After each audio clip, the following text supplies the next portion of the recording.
We are Grassroots Garage, and this is a Datsun Heaven series. On this episode of Grassroots Garage, we're back in Cali, and this is Sebastian's Killer Bee 510.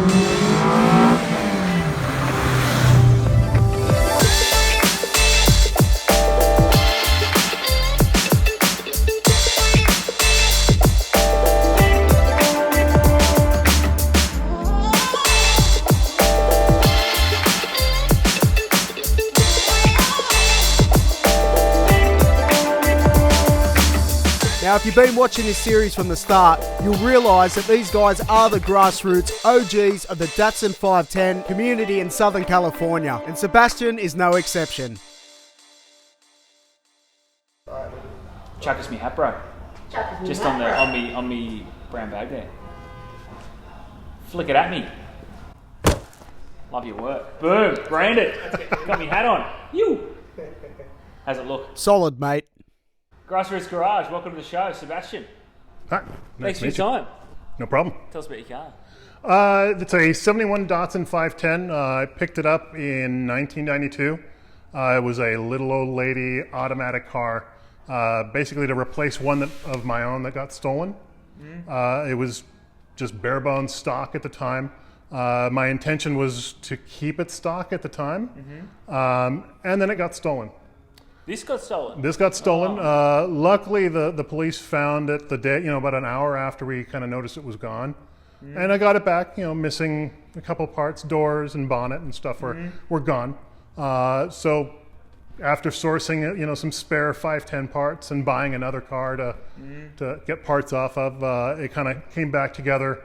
I drove it probably 3 or 4 years before I really sat down to just, okay, let me just tear this apart and build something. Yeah. So the inspiration of this car was Pete Brock of Brock Racing Enterprises had a Brockbuster 510, yellow kind of street car with flares He knows it. and Libra wheels. And so while I'm not a flare kind of guy on a 510, I try to kind of come up with my own sort of vision of the car. Nice. And so it's gone through several sets of wheels before I kind of, ended up with the Watanabes. And even now I'm starting to think, okay, well, maybe it's time to change them out again, just to do something different. What would you do? Now that they're reproducing Libras, I may actually get a set of Libras. There you go. So we'll see.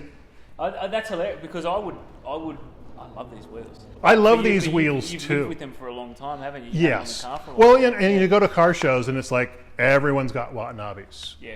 And so there are some nicer, JDM style wheels out there. It really just depends on what I end up finding. There it is.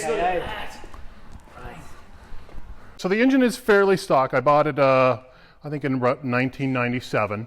This is not the first KA swap, but it was one of the, early ones. I had a custom oil pan made, so it's still got the stock cross member. Okay. So it's rear sump with a stock suspension pieces. I've always wanted to do something else to it. Life gets in the way. Doesn't it? Yeah, doesn't it? Yeah. The original idea is I would do a turbo, and so there's space underneath the radiator for an intercooler. Hasn't happened, and it's been almost 20 years. So if you were to boost it, you're not going to run crazy boost. So there's not much to be done, is there? Correct. Yeah. If I kept it, at 6 psi, I'd be fine. Yeah. Anything more, and then I really do need to kind of break into the engine and do some more work. Lower the compression and bits and pieces. Who signed your bonnet here? That was Pete Brock a couple of years ago. Nice, So. nice, yeah, very cool. Hey, every time you say Pete Brock, I think we've got an Australian motor car driver. Yeah. Different Pete Brock.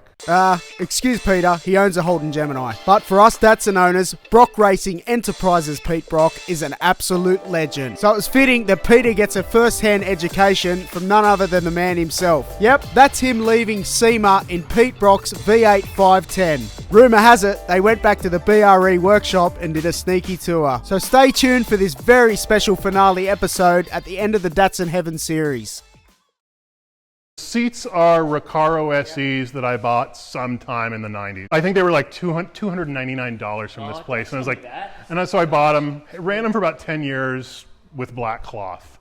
And I finally broke down a couple of years ago and had them recovered in a nice grade vinyl, and put some metal inserts in there to make it look a little bit more vintage. Beautiful touch, yeah. The other piece here is I have a Bluebird center console, and since the KA has a longer transmission, I was able to find something out of Japan where somebody had hacked one up, and so I didn't feel really, I'm not going to hack up a really nice Bluebird console, but this one I found was able to get in and kind of redo the top and recover it out. It's got a 610 Triple S steering wheel out of Japan. Yeah, it's but other than that, I mean, the interior. little gauges there. Yeah, and that gauge pod came out of someone out of Australia. I can't remember the name. Yeah. But yeah, otherwise, I mean, everything else is fairly stock. I mean, it's a stock dash. Yeah. The headliner was placed when the car was painted in the 90s. Yeah, and nice little subtle roll cage in there too. I like that. That's beautiful. Just nice it's been sort of a slow-going evolution. When I had it painted, I was kind of going for more of a resto mod. It had the L16 with SUs, different wheels, and just things get changed every once in a while. Different wheels go on, and it's been like this probably for about 10 years. Awesome. Tell me about 1992. What made you buy a Datsun? Well, we've always had a 510 in our family. So the first 510 I had was basically my father giving me his 510 as my first sort of car. And so I drove that first one from high school until 1992. And it went through different iterations of, I can't remember what color it was. It's like it wasn't orange, it was kind of goldish brown. Yeah. And so being a kid of the 80s, it's like, oh God, I really hate this color. That's right, yeah. I think you're being kind calling it goldish brown. Just rusty brown, isn't it? Yeah. Sort of that. There was, I think there was baby poo is the color that it used to be called. Yeah. This is it. Yeah. This is the second car. Yeah, this is basically the second car. I mean, I've had other 510s, but they've all been sort of get the parts off and send them on their merry way. And nowadays it's more like, oh man, I wish I would have kept that car somewhere. Yeah. There's more parts we could have had off there. Parts. Yeah, that's right. Yeah. We do the same. One day we'll go to Japan and we'll chat to the guys over there. But in Australia, when Ryan and I were, not later 90s, probably 95, 96, they were junkers. Yeah. They were rubbish cars. No one, there were some nice ones around, but there were a lot of rusty ones that no one cared about. You know what I mean? And looking back now, all those cars were savable. A lot of them got scrapped and put into poles and put into gutters, and you put it on a pole and they just go, throw it away. Whereas now you'd take every part off that car, wouldn't you, and keep it for what you need. Yeah, it's amazing. That's it for this beautiful 510. Sebastian, thanks for your time. No problem. We appreciate it. Nice to meet you. Coming up next in the SoCal Datsun Heaven series, we've got a father-son duo and their unique little wagon.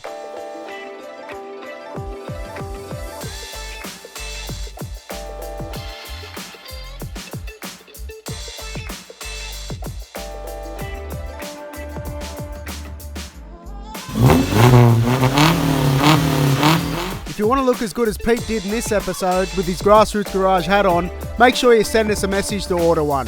We've also got shirts and stickers. The support means a lot to us. Don't forget to like, share and subscribe. Thanks for watching and stay tuned for the next one.